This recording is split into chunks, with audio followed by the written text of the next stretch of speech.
Nahmaduhu wa nusalli wa nusallimu ala rasulihil karim, amma ba'du. Allah subhanahu wa ta'ala telah memilih umat ini sebagai pewaris kerja para nabi. Usaha ini adalah usaha atas hidayah. Nur hidayah akan didapatkan dengan amalan yang berasas pada sifat yakin, cara sunnah dan ikhlas. Barang siapa yang merasa telah dipilih untuk usaha ini, maka hendaknya mengikuti cara dan tertib Rasulullah SAW. Beliau berpikir seluruh alam dan menjadikan alam di hadapannya, karena beliau diutus untuk seluruh alam. Wa ma arsalnaka illa kafatan linnas basyira wa nadhira.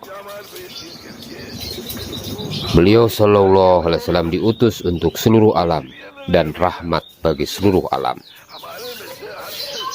Oleh karena itu, saudara-saudara, maka peningkatan usaha dan gerak akan membentuk suasana.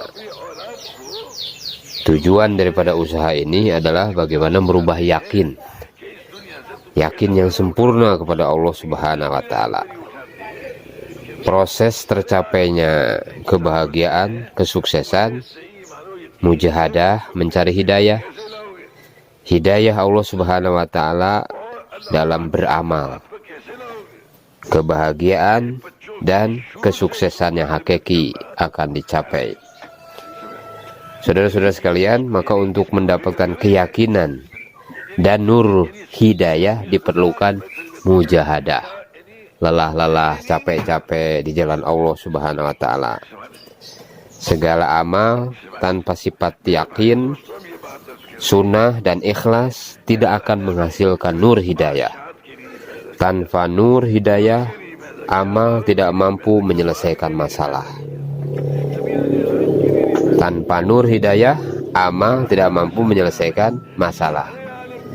Seberapa banyak amal yang dikerjakan tidak mampu menyelesaikan masalah, karena amalnya tidak ada nur hidayah. Allahu Akbar. Setiap amal di dalam usaha ini menghasilkan nur hidayah. Setiap amal, taklim, zikir, khidmat juga itu menghasilkan nur hidayah, akan menjadi asbab hidayah. Berdakwah dengan memberi kabar itu berbeda. Berdakwah, kita beramal dengan apa yang kita sampaikan. Dengan berdakwah, kita menjadi imam seluruh alam. Sebagaimana seorang imam yang berbuat untuk dirinya, kemudian diikuti oleh makmum. Dia ruku bukan untuk makmum saja, tapi juga untuk dirinya. Begini, Masya Allah. Maka kita lagi dan lagi ucapkan dan dengarkan dakwah, lagi dan lagi, sampai berkesan di dalam hati. Dengan diulang-ulang, maka Allah Subhanahu wa ta'ala akan memberikan taufik untuk beramal. Jadi usaha ini bukan sekedar bayan dan targib-targibnya, melainkan sudahkah kita beramal untuk mengamalkannya. Maka kita harus banyak menangis kepada Allah Subhanahu wa ta'ala. Menangis kepada Allah Subhanahu wa ta'ala agar kita diberi taufik oleh Allah Subhanahu wa ta'ala di dalam usaha ini. Nabi SAW tidak henti-hentinya menangis.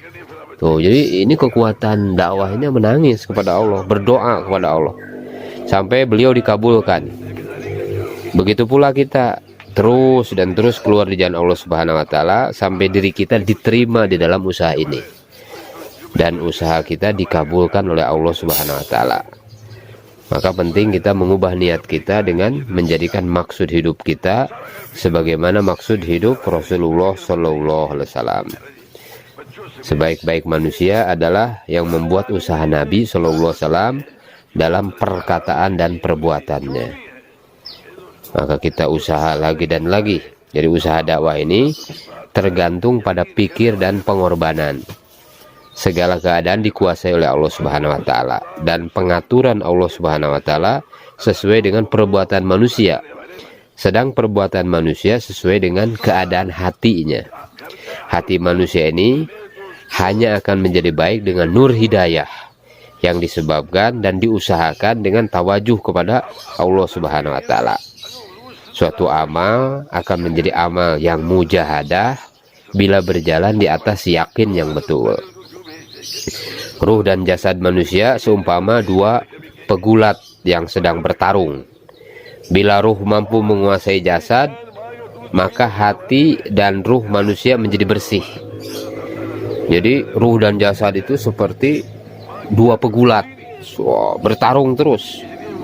Nah, kalau ruhnya menguasai jasadnya, maka hati dan ruh manusia menjadi bersih. Jadi kebersihan hati itu karena ruhnya mampu menguasai jasad. Masya Allah. Jasad kuat karena makanan, ruh kuat karena amalan. Untuk itulah kita perlu hidupkan perintah-perintah Allah Subhanahu wa taala dan sunnah Nabi Shallallahu alaihi wasallam dalam 24 jam. Amalan akan kuat bila hati dipenuhi oleh kebesaran Allah Subhanahu wa taala. Maulana Yusuf rahmatullahi alaih berkata, keempat khalifah Rasulullah Shallallahu alaihi wasallam tadinya adalah para pedagang, tetapi perdagangan mereka tidak melalaikan dan menghalangi mereka untuk mengikuti sunnah Nabi Shallallahu alaihi wasallam. Tetapi perdagangan mereka tidak melalaikan dan tidak menghalangi mereka mengikuti sunnah Nabi Shallallahu alaihi wasallam. Semua itu adalah hasil tarbiyah Nabi Shallallahu alaihi wasallam di masjid. Jadi tarbiyahnya di masjid, bukan di pasar atau di kebun. Nah, oleh karena itu kita penuhi hati kita dengan kebesaran Allah. Bagaimana caranya? Dakwah lagi dan lagi. Setiap hari insya Allah.